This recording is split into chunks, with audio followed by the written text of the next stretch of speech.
فاذكروني أذكركم واشكروا لي ولا تكفرون يا أيها الذين آمنوا استعينوا بالصبر والصلاة إن الله مع الصابرين. Kata Imam Syafi'i, artinya tidak diperintah dan tidak dilarang. Artinya tidak ada perintah yang datang dari Allah untuk dilaksanakan dan larangan yang datang dari Allah untuk ditinggalkan. Atau mereka mengira tidak akan dihisab dan diberikan sanksi atau pahala terhadap amalan mereka dan sanksi terhadap kejahatan mereka di akhirat kelak. Tidak demikian. Allah menciptakan kita untuk tujuan yang mulia, yaitu beribadah kepada Allah Subhanahu wa taala. Dan ibadah adalah perintah Allah, syariat Allah. Sehingga melaksanakan perintah adalah ibadah. Begitu juga termasuk syariat dan ibadah kepada Allah, meninggalkan larangan dan hal-hal yang dilarang oleh Allah Subhanahu wa taala. Ma'asyal muslimin rahimakumullah. Banyak perintah Allah dan begitu juga banyak larangan Allah. Yang menjadi pertanyaan, apakah yang menjadi kewajiban kita terhadap perintah dan larangan tersebut? Pertanyaan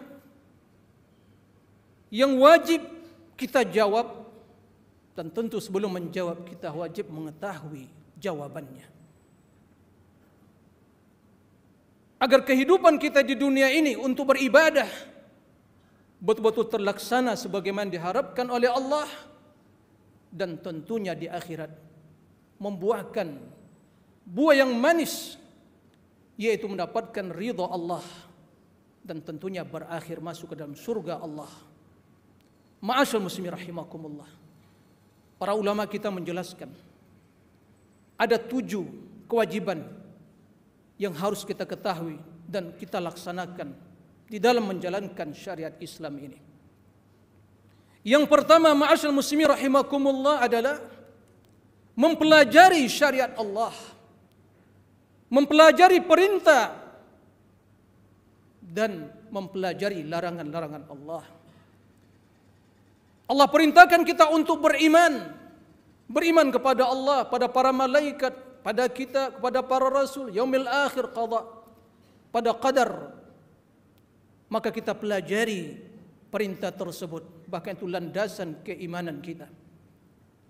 Allah perintahkan kita untuk melaksanakan syariat Islam, syahadatain, iqamatis salah, wa ita'iz zakah, wa shaumi ramadan, wa hajjil bait man istata'a ilaihi sabila. Kita pelajari tauhid, syahadatain. Kita pelajari bagaimana salat dan segala hal yang berkaitan menjadi syarat sahnya salat. Kita pelajari bagaimana menunaikan zakat bagi mereka yang memiliki harta dan memenuhi syarat. Kita pelajari puasa, bagaimana puasa bulan Ramadan dan puasa-puasa sunnah yang lainnya. Kita pelajari haji bagi mereka mendapatkan kesempatan untuk berhaji. Kita pelajari larangan-larangan Allah, kesyirikan yang paling utama. Yang terbesar larangan Allah adalah kesyirikan, durhaka kepada orang tua, makan harta haram, riba, sogok menyogok, korupsi. Itu dipelajari bagaimana hukumnya, bagaimana ancamannya bagi mereka yang melakukannya, untuk ditinggalkan. Ini kewajiban yang pertama. Kewajiban yang kedua, ma'asyal muslimin rahimakumullah, mencintai syariat Allah. Mencintai syariat Allah, perintah kita cintai karena perintah dari Allah. Larangan kita cintai bahwa itu larangan dari Allah.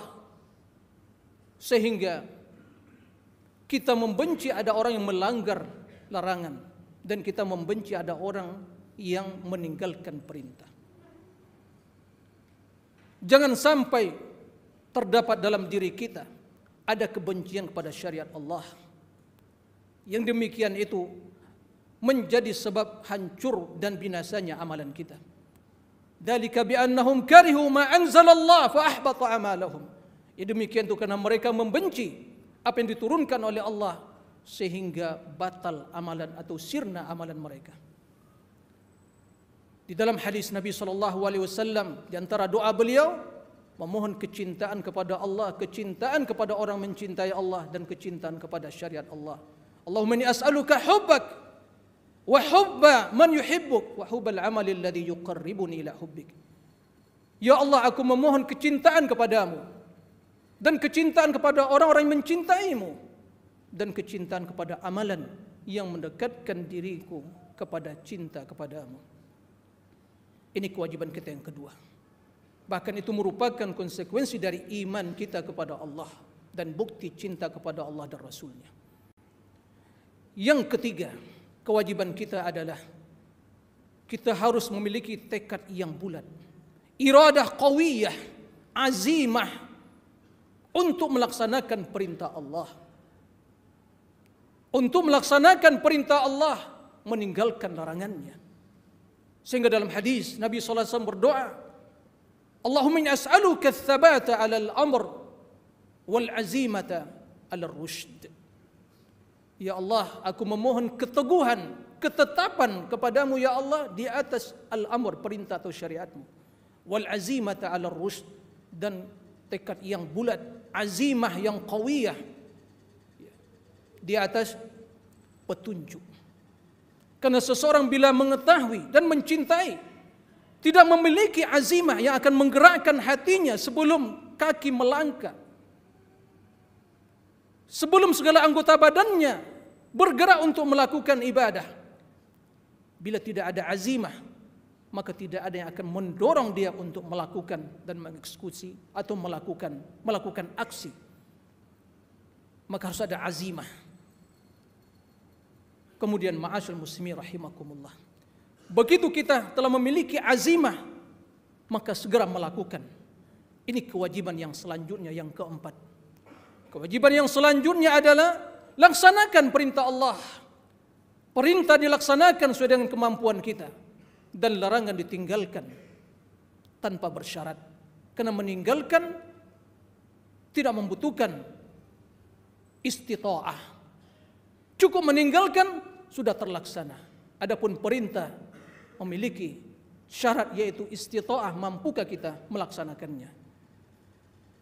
Wa ma amartukum bi syai'in fa'tu minhu mastata'tum wa ma nahaitukum anhu fajtanibuh. Apa yang aku perintahkan laksanakan sesuai dengan kemampuan kalian. Karena syarat untuk melaksanakan perintah adalah istita'ah. Fattaqullaha mastata'tum, bertakwalah sesuai dengan kemampuan kalian.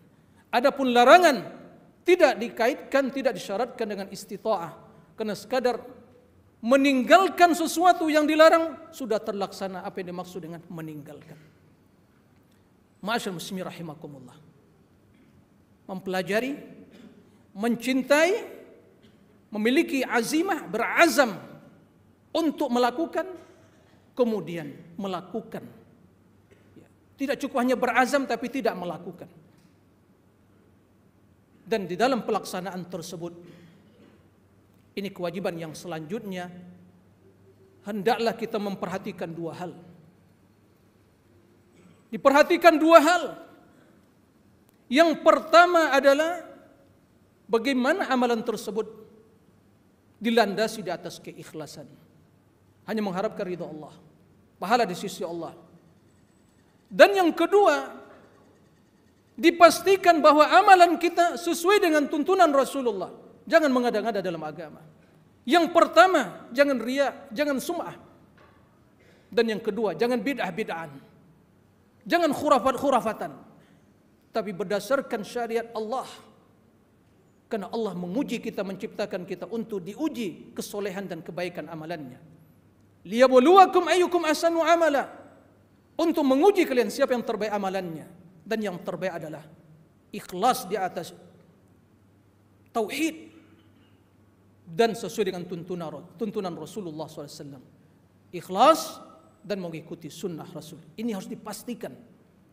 Sebelum hal itu terrealisasi, terlaksana, jangan memberanikan diri untuk melakukan sesuatu yang tidak dipastikan ada keikhlasan di sana dan tidak sesuai dengan tuntunan Rasul, karena semuanya tidak ada nilainya di sisi Allah Subhanahu wa taala. Yang berbuat riya, tidak ikhlas, alias berbuat syirik besar atau kecilnya, maka sirna amalannya, enggak ada artinya. Dan diterima oleh Allah. Allah enggak butuh kepada amalan kita dan enggak butuh kepada kita semua. Kalaupun semua berbuat syirik, Allah tidak akan merugi, tidak akan berkurang kemuliaannya dan tidak akan berkurang keagungan. Allah tetap mulia, Allah tetap maha kaya. Kita yang celaka.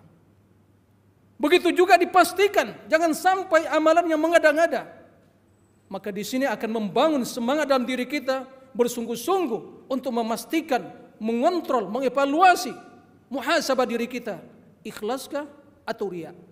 Yang kedua, berdasarkan ilmu atau hanya kebiasaan atau selera kita, keinginan kita. Agama bukan selera kita. Agama bukan perasaan kita. Agama bukan tradisi dan budaya kita. Agama syar'ullah, syariat Allah yang diturunkan kepada Nabi Muhammad sallallahu alaihi wasallam. Kemudian yang selanjutnya yang menjadi kewajiban kita adalah waspada terhadap amalan-amalan yang akan membatalkan ibadah kita. Tadi telah disebutkan kesyirikan, riya, perkara bid'ah ditolak oleh Allah Subhanahu wa taala, menyebut-nyebut kebaikan dan hal-hal yang lain. Ya. Maka ini harus dipastikan dan diwaspadai. Beramallah karena Allah. Karena manusia tidaklah bisa memberikan kebaikan sekecil apapun, membalas sekecil apapun terhadap amalan kita. Karena manusia yang lain seperti kita juga, mereka ciptakan untuk beribadah, yang mereka dituntut juga untuk ikhlas dan mewaspadai. Jangan sampai amalan mereka riya, syirik, ya, dan hal-hal yang membatalkan yang lainnya. Ma'asyiral muslimin rahimakumullah. Dan yang terakhir adalah untuk kita berusaha dan selalu memohon kepada Allah agar sabat, teguh, kokoh, istiqamah di atas perintah dan syariat Allah sampai ajal datang menghampiri kita. Rabbana la tuzigh qulubana ba'da idh hadaitana wa hab lana min ladunka rahmah innaka antal wahhab. Ya Allah, jangan sesatkan hati kami setelah Engkau berikan hidayah kepada kami dan karuniakan kepada kami. Rabbana la tuzigh qulubana ba'da idh hadaitana wa hab lana min ladunka rahmah. Karuniakan kepada kami dari sisi-Mu ya Allah rahmat. Innaka antal wahhab. Engkaulah zat yang Maha memberikan karunia. Dan kita berdoa kepada Allah setiap saat, terutama di waktu sujud, agar kita diteguhkan di atas agama Allah. Karena sesungguhnya yang menentukan kebaikan dan kemuliaan kita di sisi Allah adalah bagaimana kita mengakhiri ibadah tersebut.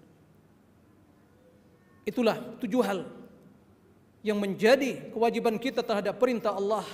Mudah-mudahan Allah Subhanahu wa taala memberikan taufik, kemudahan dan pertolongan kepada kita untuk memahami ke-7 perkara tersebut, kemudian melaksanakan dalam kehidupan kita sampai akhir hayat kita.